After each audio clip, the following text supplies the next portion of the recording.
What's up guys, welcome back to Aquatic Elements. Today we are at Koi Water Barn down in the south of the UK, and we're going to be taking a tour around their awesome shop. We're also going to be getting Charlie on the video, the assistant manager, who's going to be showing us around the quarantine facility as well. So let's check it out and let's head around this wicked store. So big shout out to Charlie, thank you very much for coming on the video. Pleasure, thanks for coming down. Maybe if you could introduce yourself to the viewers at home. Yeah, so my name's Charlie, I'm the assistant manager here at Koi Water Barn, and we're going to have a little walk around, a little tour of the shop, and a bit of a chat about some of the fish, and hopefully be a good one. Awesome, let's head around and check it out. So first off, we'll start in the main shop, and then we're going to head over to the quarantine facility.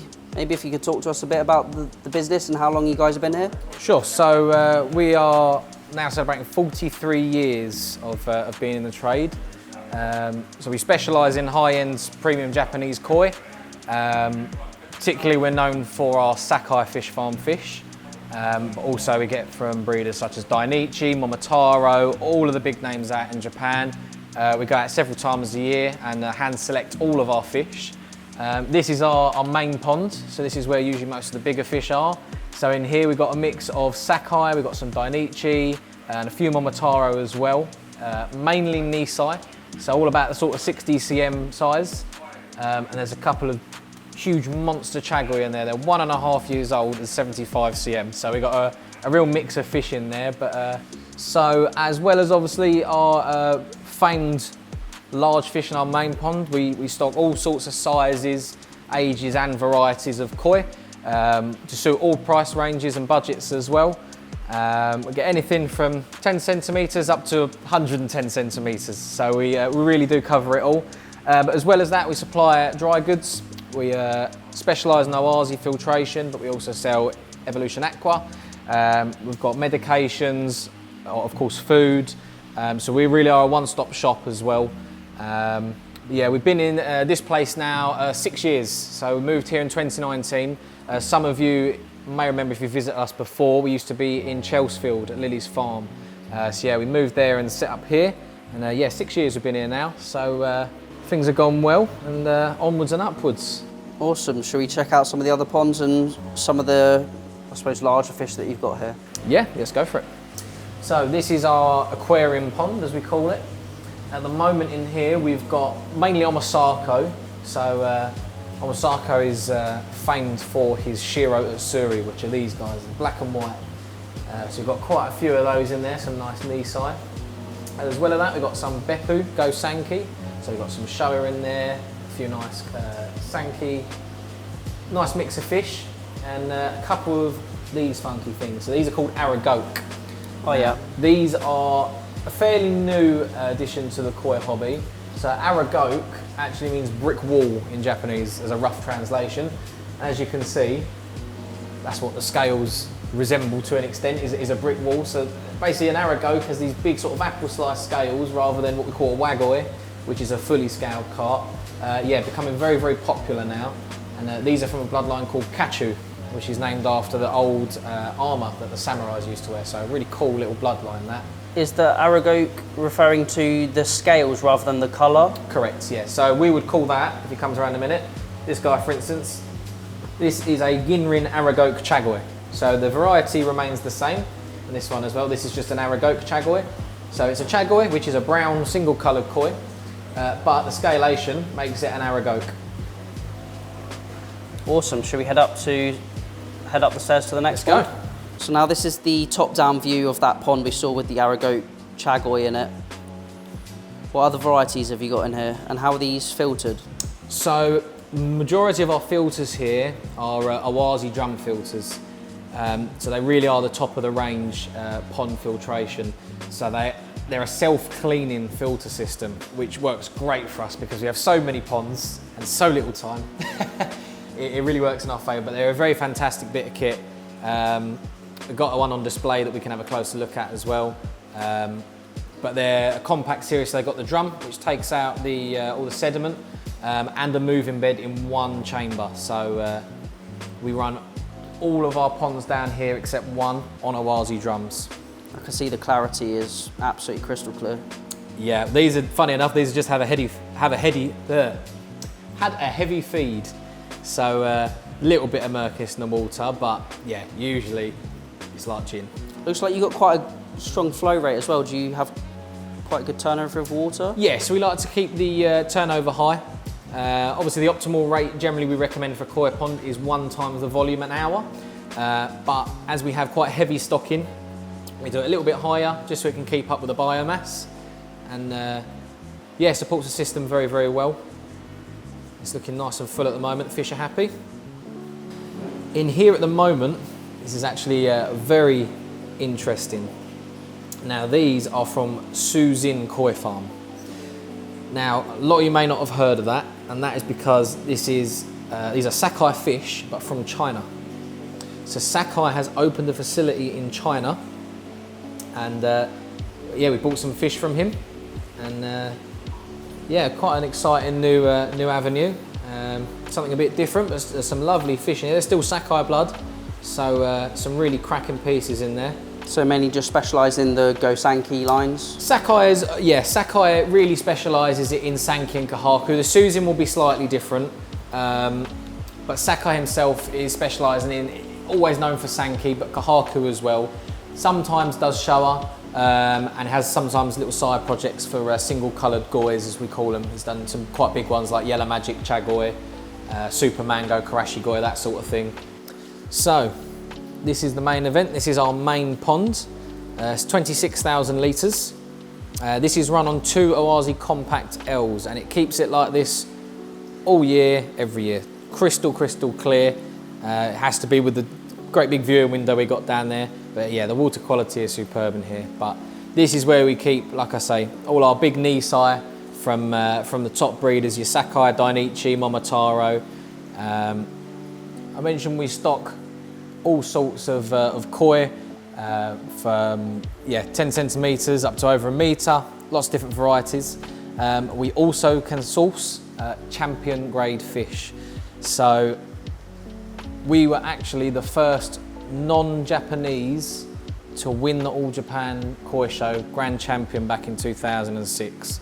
And that was with a fish that Tony sourced, a Sakai fish called Yamato. And since then, it's just sort of skyrocketed. But yeah, we're very well known for our show-winning koi. So when we go out to Japan, we do a customer trip as well. So we do a 2-week trip out in Japan in January, and we do have the option for customers to come out with us where they can actually select their own koi. And we can also select a koi for you as well if there's something you're looking for. If it's a show grade fish you're looking at potentially buying, and that's something we can help you with as well. As you can see, we've won a few awards over the years. I need another shelf. How many fish do you normally keep in here at a time? Does it vary quite a lot? Yeah, it varies quite a lot depending on the time of year and also what we've been able to source as well. This is what we usually like to keep the stocking at. So it's obviously we've got quite a lot of fish in there. We've got enormous filtration on it and huge water turnover. So it more than happily covers for the biomass in the pond. We have a closer look at a couple of these Chagoy. These are just absolute beasts. We got these this year. Ginrin Chagoy. These are actually from Agata. They are 70 to 75 cm, 18 months old. So yeah, absolute animals. Yeah, animals. And I can see just on the wall behind the pond, you've got an auto feeder running. Yes. Would you feed the fish, and how often do you feed these guys as well? So we're actually, at the moment, we're feeding these 3 times a day. And we're feeding our new Dainichi food, which we've just recently begun importing. It's a very exciting new food. We've got 2 types. So there's the original, which is like a staple, and there's also a colour up, which is a colour and growth combination, which has got 40% crude protein. But in a second, I'll take you up to our quarantine facility where we can talk a little bit more about that, have a look at some of the fish up there. Perfect, that would be brilliant. So we've just come from the shop and now we're coming into the quarantine facility. And Charlie, feel free to give us a tour, maybe talk to us about the setups you've got in here. Yeah, sure. So this is of course our quarantine facility. We've got 13 ponds in here. So this is where when all of our fish land from Japan, they go for obviously a careful quarantine process, and this is where it all happens. So they're kept in here for 4 weeks usually, where we'll monitor for, of course, health. And then when they're ready, we'll bring them down to the shop for sale. But yeah, come and have a look round. Some of the fish we've got at the moment. So in here, this is mainly from Kano and Kawakami. A nice mix of some Achibas in here, some Goshki as well, some real nice Goshki. There's one in here which is an absolute stunner. This big girl down here, superb floating Benny on that. And so how old are these fish in here? So these are all Nisai, the big Goshki is Sansai. Yeah, nice mixed pond. Yeah. Yeah, some really, really nice quality. We should be bringing these down fairly soon. Yeah. And so are these fish listed on the website or? These will be on the website, yeah. So the majority of our fish are on the website already. In fact, most of the fish in here have already passed the quarantine, but we keep them up here until we have some room down in the shop and we'll bring them down. So this one is all Kahaku. This is from Maruyama. Very well known for his Kahaku and his Ginrin Kahaku, in fact. Nice classic breeder. And so are these all Tosai? You got Tosai and Nisai in here. Obviously the smaller ones are all the Tosai, and we've got a couple of big Nisai. And so Tosai is referring to fish that are under 12 months old? Correct, yeah. So one summer, and Nisai is 2 summers. And so how are you filtering these? I can see you've got some Nexuses over there. Yeah, so at the moment we're running on Nexuses. They suit us very well in here. They're all run on gravity. Nice and easy for us, easy maintenance. They keep the water nice and clear for us, of course.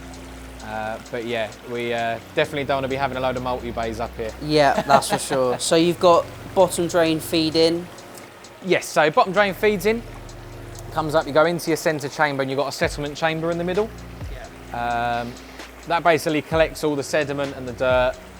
What it then does goes through the bottom and into a moving chamber on the outside, so that's your move and bed all your biological.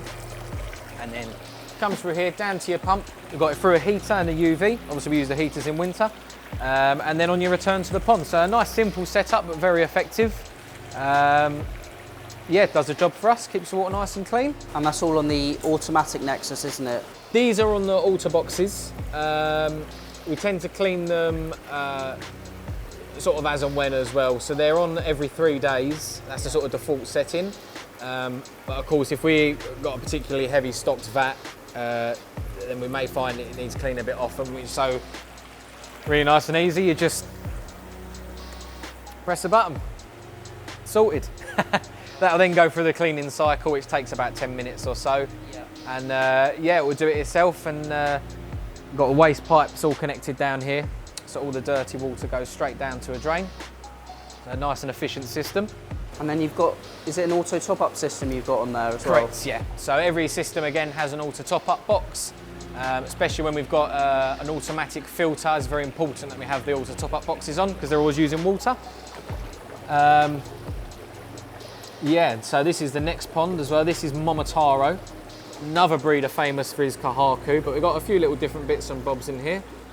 A few Gimrins, got some Sanki in here as well. So you've got some nice Tanchos in there as well? Yeah, some nice Tanchos in here. Got a really funky little one over here as well. Is it a kin Tancho Sanki? For all intents and purposes, yeah. The full name is a Yamatanishki. Oh, okay. So yeah, so Yamatanishki is well, it's a metallic Sanki. So it would be a Tancho Yamatanishki, but yeah, a really funky little fish, something a bit different. This little guy has got a home already, but he's worth having a look at just because he's so unique. Yeah, he's wicked. Really, really unique. Yeah, something you don't see too often, that's for sure. Another one worth looking at in here is this 3-step. And that's a Nisai? That's a Nisai, but look how beautiful that is. Really nice, no nonsense, classic 3-step pattern, lovely body structure. Yeah, that is a beautiful fish. Yeah, real classic pattern. Is that 3 steps, is it Sandan Kahaku? Sandan, yeah. Yeah, Sandan 3-step Kahaku.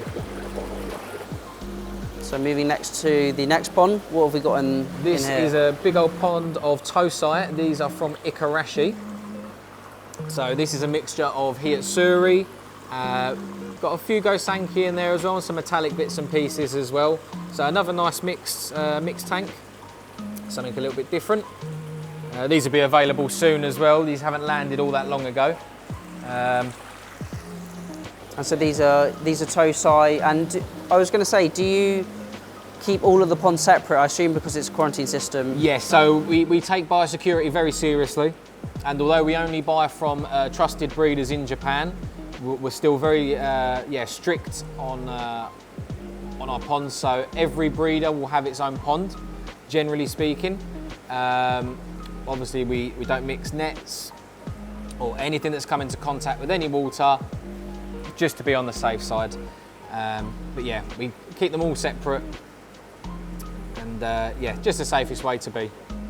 And do they go through heat cycles or treatments, or? So we tend to not give them anything heat. They're heated, but not heat ramped, and we don't tend to put treatments in just off the bat, just because we believe if you put a treatment in when they don't need it, often you're causing more stress than good. But what we do often when they land, if they're a bit stressed or their slime coat's a bit thin from being in the bag and their long journey, we put a bit of salt in the water. So that acts as a bit of a tonic. It relieves osmotic stress for the fish, and it also stimulates slime production as well. So we find it just helps them settle well. Obviously during the quarantine process, if we have any issues, we'll then address them. But until then, this lot are obviously very happy. They're one of my favourite breeders. We can have a little bit of a closer look at these if you like. So this is Marihiro. A lot of you may know it if you're in the koi game for his famous round ponds. He's known for doing lots of different mixed varieties. So whereas some breeders focus on 2 or 3 varieties that they do really, really well, and then they have a couple of side projects, Marihiro does a bit of everything, but he does it very well. So you can see just the amount of different colours and varieties in here. Akamatsuba, Shisui, Hishisui. Some of the Kajakus are really, really nice. Kajaku's really nice deep red, aren't they? Yeah. Yeah, a real nice mixed breeder. And one of my personal favourites. And the Akamatsuba's are super red in colour as well. Really deep, yeah, really loving deep. And bear in mind, they're indoors here as well. The UV from the sun has a direct effect on the depth of the benny, so the red on a koi. So you actually find when they go outside in someone's pond, they get even redder. Yeah, because I can see you've got some sort of like a sunshade. I guess that's just a... So it gets really warm in here as well. So we've just got those little drapes over the top, and it stops anything falling into the ponds as well from on top of the roof, because it is a greenhouse. Let's give these guys a bit of food. They are more than obliging usually.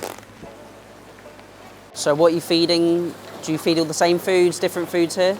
So we're actually feeding our new food, which is, they're throwing it out of the pond. It's our new Dainichi food. Now this is Dainichi's own recipe. A very high quality food that we're the sole UK distributors for.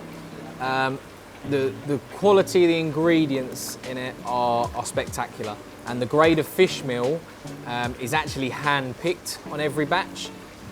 So this is a superb food that we're now selling. And to add to that, it fed the grand champion this year. Oh really? So the grand champion in Japan was raised on this food. So, I mean, what more do I need to say? So do you sell this just online, just in the shop, both? So we sell it in the shop. So obviously for walk-in customers, you can come in and pick up a bag in store. We've also got our own website for it, dainichi.com or dainichi.co.uk, one or the other. So that's our online store where you can purchase food on there, and we'll ship it out to you as well. But yeah, definitely if you're looking for a very high quality food for the rest of the season or for next season, definitely give it a go. The feedback we've had of it already is incredible, and actually the waste we've noticed on this is really minimal. Obviously we've tried and tested quite a lot of foods. Being a koi dealer, we've pretty much been there and done that with quite a lot of the foods now, but this is seriously good stuff. Awesome. Yeah, looks like the fish enjoyed it. Just a tad. We'll go feed some more, shall we? Yeah, let's check out the next pond. This one's been a bit rampage through. There's not too many left in here now. But these are a mix of Tancho Kajaku and some nice Go Sankey in here as well. The Tancho Kajaku, one of my favourites. Yeah, they are really nice. Very, very pretty fish when you get a nice one, and not all that common, to be honest. Yeah, it's amazing to see so many in one pond together. Yeah, in one batch. Yeah, we bought a nice big batch. Where are these guys from? These are from Kaneko. Okay. Yeah, as soon as we saw these, we snapped them straight up. Yeah, they're absolutely stunning. And so I noticed on some of the ponds you've got some, is it air source heat pumps, or are you just running just the this electric one? Just this one's got an air source heat pump, just because it's been on there forever, to be honest.